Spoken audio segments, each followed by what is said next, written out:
Hello and welcome to another episode of my MotoGP 20 career mode here in Moto 2. Now we haven't got anything to do in terms of development. Obviously we've got 5 weeks left on the engine. We haven't got any notifications from the personal manager or the technical staff, so we'll advance forward another week. Which brings us on to San Marino now. 4 weeks left on the engine, but we do have a personal manager notification, and it's a new candidate once again.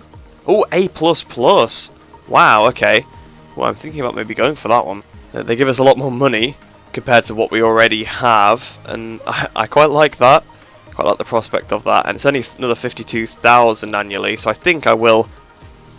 I'm actually going to sign that one. So there we go, a new personal manager signed once again, or it is the same woman as always. I'm going to refuse this one as well. So without any further ado, I will head into San Marino. We'll do a lap in practice, and I'll see you at the end of that. So at the end of that free practice session, then we were fastest by 0.8 of a second, which is quite a nice margin to have.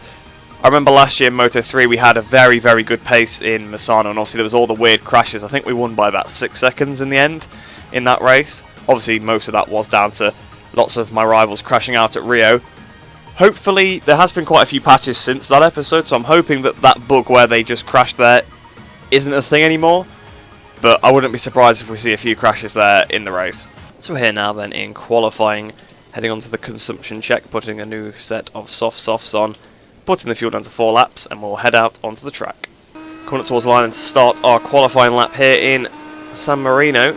Well, it's technically in Italy, but it's the San Marino GP. So obviously in the last episode, it wasn't a terrible episode actually, because we got first and third, but it did mean that we lost a net 4 points there to Luti, which obviously you don't really want to be doing. So hopefully in this episode we can try and gain those back. Oh, the front end felt a bit funny into Rio then. Through turn 5, flicking the bike over, 3/10 under who's currently on pole, a little bit onto the green there, but luckily we didn't lose the lap, so that's always good. Looking behind us, I can't see who it is. I knew that someone had come out behind us, but I'm not sure who. Hitting the brakes then for Quercia. Obviously, I think that's where Marquez finally got past Quartararo in the real life 2019 MotoGP. Not sure if Misano is going to make the 9/10 under now, so nearly a second under this time. I'm not sure about Misano if that's going to be on the calendar when they actually finally do go racing. I assume it is. I think they're going to go to most of the European races that they were planning on going to. But it will be interesting to see which tracks do eventually get raced at this season. And I wonder if any that weren't meant to be on the calendar will get raced. That would be quite nice if you get to see Portimao or maybe Estoril or some other races that they don't go to anymore. 1.4 seconds underneath this time then. We are really gaining on whoever it is. This is Q2 as well, so it's probably not a slow rider. We will see. Obviously there is the bug where it just doesn't tell me who it is, but we will see how much we beat the time by when we go over the line. I've ran really wide through Misano corner actually. I probably lost a few tenths of a second as we come up towards the line. Then 133, 134, 135.0 there. So it didn't tell me how much I went on pole by. But hopefully that will be good enough for pole position, because obviously I really do want to try and get a win here today. So then we were fastest by 1.3 seconds, which biggest pole we've had for quite a while, so it seems like we've definitely got the pace. I think this is one of the tracks that AI are particularly weak at. In terms of championship rivals, it's only Luti we have to watch anymore, so Luti in 4th place. Obviously Baldassarri really fell out of contention. Marini's even in front of him now, but Marini's miles behind as well. I mean, so is Luti really, but if we're just focusing on who we're actually battling, it's going to be Luti. I don't think I can see any of those guys beating Luti at this point. In fact, Schrotter and Navarro are pretty close to Baldassarri now, so Baldassarri is definitely out of it. So yeah, Luti in 4th place then. Just got to watch out for him. So down here on the grid then, Dalla Porta, 2nd position. Dalla Porta's been qualifying really well this season, but I can't really recall him ever having a particularly great race. He always seems to drop back, or he gets unlucky, or just things like that happen that seem to be out of his control here. But I haven't really got anything else to add. We've just got to watch out for Luti in 4th. So we'll just start the race, and hopefully we can try and get away at the front and try and win. I've picked a hard tyre this time because I have learnt from my mistakes, and I do know at this circuit the tyre does get extremely warm. So waiting for the lights to go out here. Lights and away we go. Are we going to get a good start? Bit of a wheelie. Keeping the front down as much as I can. So we've kept the lead as we go towards the first corner. Is anyone going to dive bomb at the inside? No, it doesn't seem that way. So we've led through the first corner. Bit like Digi Antonio last season, obviously, in this race in Moto 2. There was a speed up out front, the rear is sliding there. We can't quite get the temperature through the hard at this point in time. As we go towards Rio, we've got to watch that front end. That's easy to tuck into Rio. Obviously, as we saw yesterday in the online video, I love crashing into hairpins on the brakes, so Definitely need to make sure I don't keep doing that. The rear is really sliding. Luti's already up to second place. Oh, there's a crash behind. Marcos Ramirez has gone down. Quite how he's gone down on the straight. I'm guessing they were still coming up the corner a bit further behind. Or coming into the corner, really. I don't see how else you could crash. Bezecchi's down as well, so I'm guessing those two have collided. But Luti continues his fantastic form. Casimir Daniel down as well. So yeah, Luti on amazing form. He's going with us. No one else seems to have the pace of Luti here. Perhaps he's got on a soft tyre. I don't really know. So perhaps he's going to drop back through the pack. We will find out, I'm sure. Towards the line then at the end of the first lap. Luti is still right behind us. I cannot get away from him. 0.3 of a second. He's actually gained on us a little bit. So yeah, Luti really has got some good form here. So coming up towards the line then. Over the line 135.8, so 0.6 in front of Luti now. So we have pulled a little bit ahead of him, but not much. So towards the line then, about to start lap 4, the end of lap 3 here. We've now got the lead up to 1.2 seconds, another fastest lap, 35.3. So we are now starting to ease away from Luti a bit more. So we're about to start the penultimate lap then, 35.2 on that lap, so faster once again. We're now 2.2 seconds in front of Luti, so I think we should be able to bring this one home safely now. So coming up towards the line then, to start the final lap here in San Marino, 35.4, so a little bit slower on that lap then. What is the gap now? 2.8 seconds, so we're really getting away from Luti now. We should be perfectly safe now. Coming into Misano corner then for the final time. Actually a very dodgy way to take that corner, to be honest. Coming up towards the line then, we're going to win here in San Marino to get back to winning ways once again. So interestingly enough then, it's probably Luti, Baldassarri's and Marini's best haul for a long time. They actually finished 2.34. Also we had 3.4 seconds back to Luti, we were pretty comfortable. But yeah, those guys have not been consistently finishing at the top. Well, Luti has, but Baldassarri and Marini have not really been finishing near the front for quite a while, so nice to see them back up there, I suppose. So then, in the championship now then, we lead by 73 points. We're now 1 point ahead of where we were at the start of the previous episode. Obviously, Luti gained those 4 points on us. We've gained 5 back now, so we're now 1 further ahead. Marini in third, he's 119 points behind. And Baldassarri is 125 points behind. So Baldassarri, if he doesn't beat us in the next race, is out of the championship. And I think probably the same thing for Marini as well. So Marini and Baldassarri could drop out of the championship at the next race in Aragon, which weirdly enough was where I wrapped it up last time in Moto3. So weird to see how the championships are so different.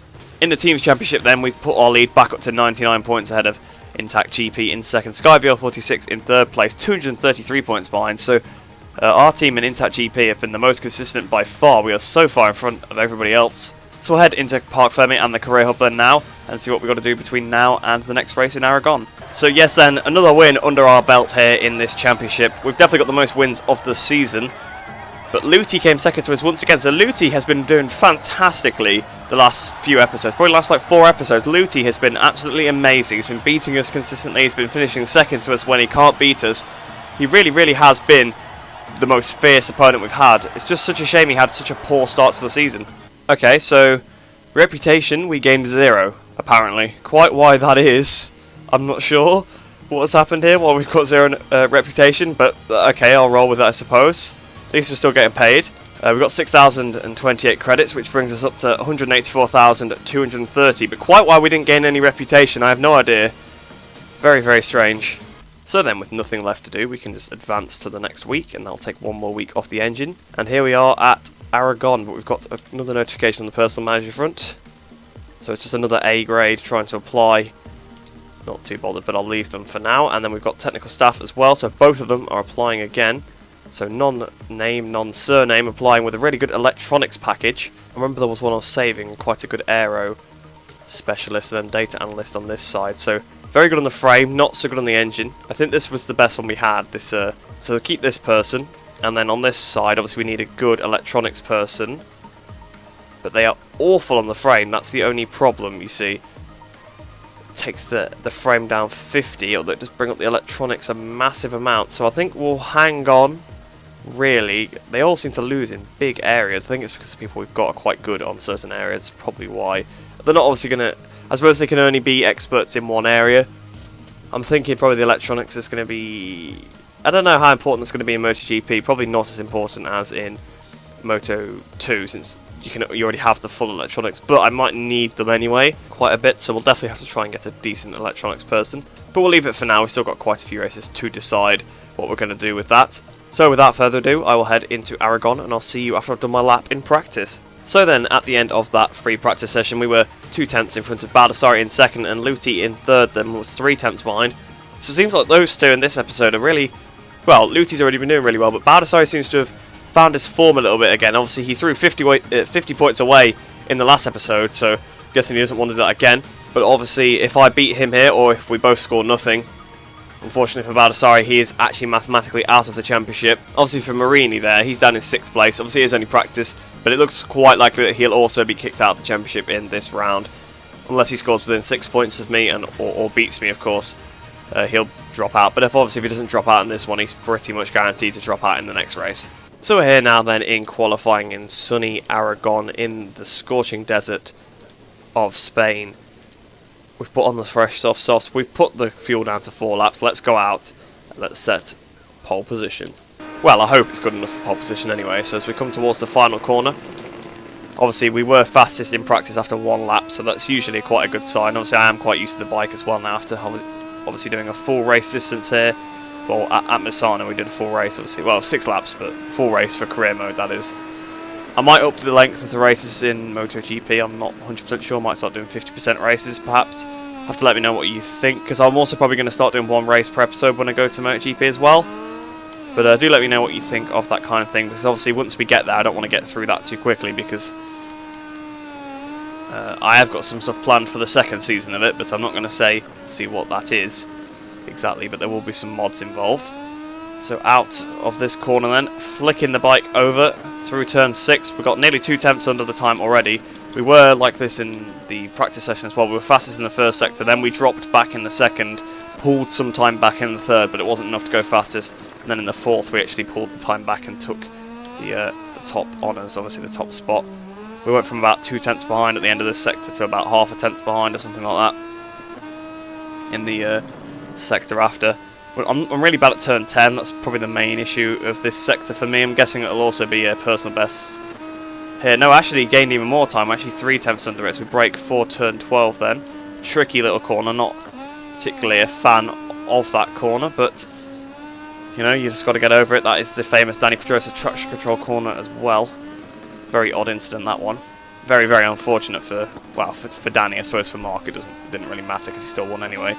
3.5 tenths, so we actually didn't gain anything through there. We didn't get the best run onto this straight, so we've got 0.8 laps of fuel left, which should be enough as we come down the straight then to, actually it's slightly uphill, isn't it? So we'll come up the straight then towards the final turn. Turn 16, actually, oh, it's more like 2 long corners, isn't it? But is it counted as 2 or is it 1? It seems to be counted as 2. So out of turn 17 then, up towards the line. Are we going to get pole position here? 1 minute 50.753 at the minute, that is pole. But we'll have to see if that's good enough at the end of the session. So then, yes, it was good enough for pole position, and once again, Dalla Porta lining up alongside us. Dalla Porta has been fantastically quick in qualifying this entire season, but he just can't seem to put it together in the races. It's so strange. Baldassarri there in 3rd place, and Luti 4th. So it's actually a very similar grid to the previous race. In fact, it might be the same, because I'm sure Canet was in the top 10 there. I can't remember exactly. Maybe you can go check if you want in the video, so you can scroll back to the previous one. But I feel like it is pretty much the same grid. But anyway, we'll head onto the grid now, and we'll start the race. So down here then, on the grid now, once again, I'll see Dalla Porta alongside us there on the Italtrans bike. It'd be nice to see him maybe scrap with Baldassarri and Luti a little bit, especially if they could all beat Luti. That would be very nice. Baldassarri obviously got to win the race really to stay in the championship, but I think at this point he knows he's out of it, so really he's just going to go for glory and try and get as many wins as he can. The last race he did pretty well in Misano. It's actually put him ahead of Schrotter and Navarro by a bit more, so he's probably a little bit more comfortable to those guys now, but he won't want to be throwing any more points away, that's for sure, by crashing, but he'll definitely want to try and get some victories if he can at the end of this season. So we'll start the race now. I'm going to try and go for another win, and hopefully we can actually make it a 2 from 2 episode. It's been a while since we've had one of those. I have a feeling Marini might be able to come through from 6th and do something quite impressive, but we will see. The lights are on. We're waiting for the lights to go out here in Aragon.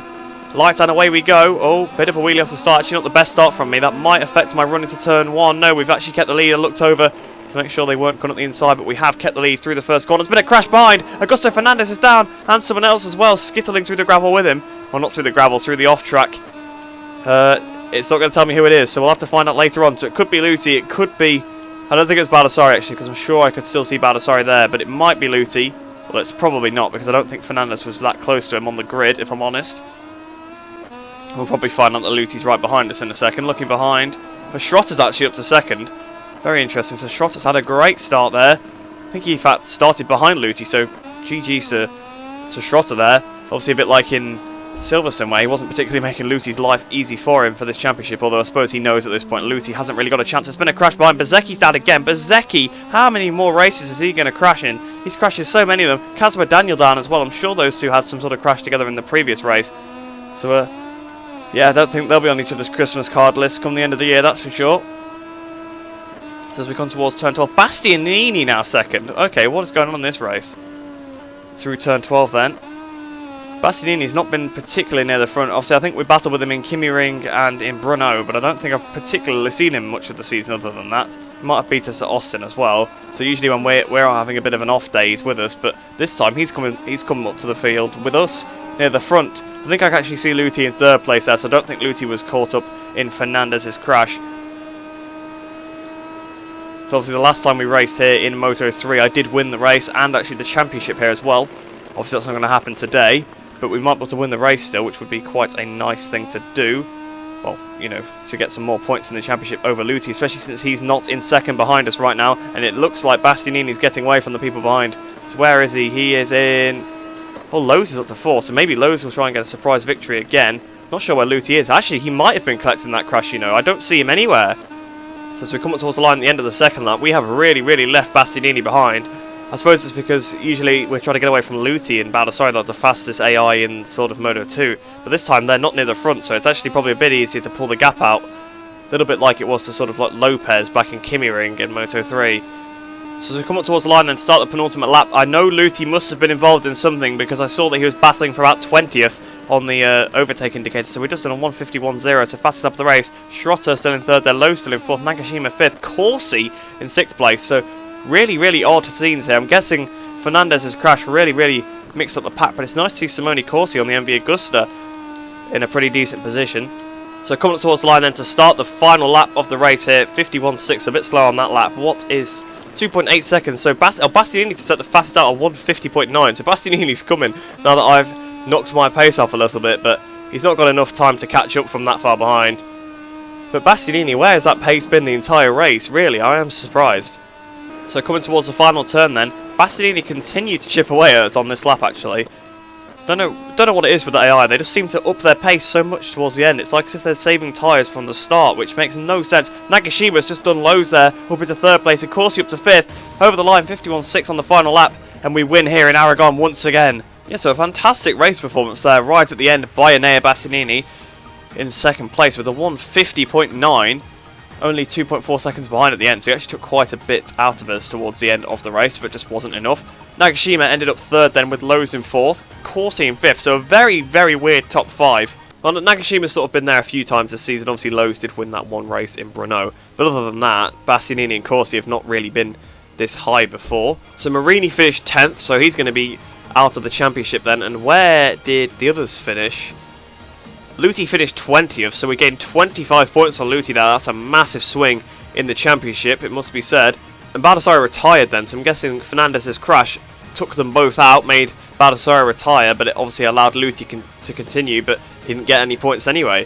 So now in the championship then, obviously I said in the last race that Baldassarri's good performance sort of kept him out the clutches of Schrotter, Nagashima and Navarro, but Schrotter's only 5 points behind him now. And the craziest thing to think about is I actually have double the points of Baldassarri now.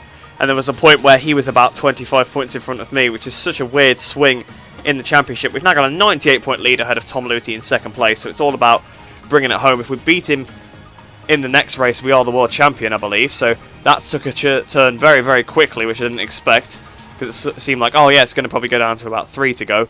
But obviously if I can beat him in the next race, that will leave 4 to go afterwards, and then I will have over 100 points, hopefully. So if I outscore him by, I'm guessing because of the amount of wins I have, he probably can't overthrow that, so probably 2 points. But if we say 3 to be safe, if we outscore Luti by 3 points, we'll win the championship at the next race, I believe. So yeah, that's took a bit of a turn that I didn't expect at all. Nagashima moving back ahead of Navarro then, obviously after a pretty good performance from him. And Lowe's now up to 9th in the championship. He's had a pretty good end to this season, to be fair to him. In the Teams Championship then, we have a 114 point lead ahead of Intact GP in second. Sky VR46 are in third place, but only 3 points ahead of Red Bull IO Moto 2 now, so it's actually getting quite close. Bezzecchi really has let that team down. Constant crashes, things like that. Obviously, Marini's not been particularly great. He was good in a few races. He's been in the top 10 most of the races, but he's not been scoring the high points. He did that a few times, but then he just dropped off for no reason. It was so strange. And Flexbox HP40 are now 270 points off, and they were leading. They were leading the championship at one point. Mark VDS are not that far behind them now. It really has gone wrong. Obviously, Baldassari has lost. Well, over the last 4 races, he's chucked away about 75 points-ish. It's a lot of points to lose, but this time it might not be his fault. We will go and have a look at what happened with those guys. So on board with Fernandez then, it was the first corner where he crashed, so he goes towards the first corner. He's braking like he normally would. He clips Digi Antonio, he takes out, not sure who it was just a Honda Team Asia rider, but I'm not sure which one it was, and I think there was just a separate crash that collected Luti and Baldassari. So on board with Navarro then, going into here, so you can see the contact with Fernandez, not really Navarro's fault, and he just slides and takes out, it's Andy Istihar, isn't it, that he takes out, and yeah, you can see in front, it's a separate crash. Baldassari, I think, has had him and Luti down. We're going to have a look at that. So Baldassari then off the start, he's not had a great start, he's got up into second place here to go towards the first corner, and actually it just seems to be a bit of a racing incident between him and Luti. I thought it looked like he dived underneath him and had him off, but I think Luti's clipped him, and that's had them both down. So on board with Luti and slow-mo. Luti had a fantastic start because he was up to third, and yeah, to be honest, Baldassari is drifting wide onto his line, but Luti could have sat up to avoid that, really. So a bit of a silly thing to do from Luti, but obviously Baldassari was drifting onto his line, but down they both go, and that's 4 riders down at the first corner. So just as I was commending Baldassari and Luti in the previous race for getting a pretty decent points haul, they take each other out of this one and giving me 25 free points in the championship. The championship is just between me and Luti now, but like I said, I think if I score 3 more points than him in the next round, we are the world champion, which it's crazy to think about that we keep wrapping up so early. Obviously, we wrapped up with 5 to go here at Aragon in Moto 3, and we could wrap it up with 4 to go in the next round. So this time, we didn't get robbed of our reputation points, so we gained 11,550, which brings us up to 231,400. On the credits front then, we gained 6,028, which brings us up to 190,258 credits. So we've got a notification on the personal manager front here. It was a proposal received. Also from Speed Up, obviously they want us to carry on. Well, obviously we are planning on going to MotoGP next season, so I don't really want to carry on. I'm not going to refuse it yet, of course, because I don't want them to be funning with me for the rest of the season, but we will start looking, obviously, at the end at Valencia. So we've got a few rounds left. Obviously, we've got 5 rounds to go in this championship.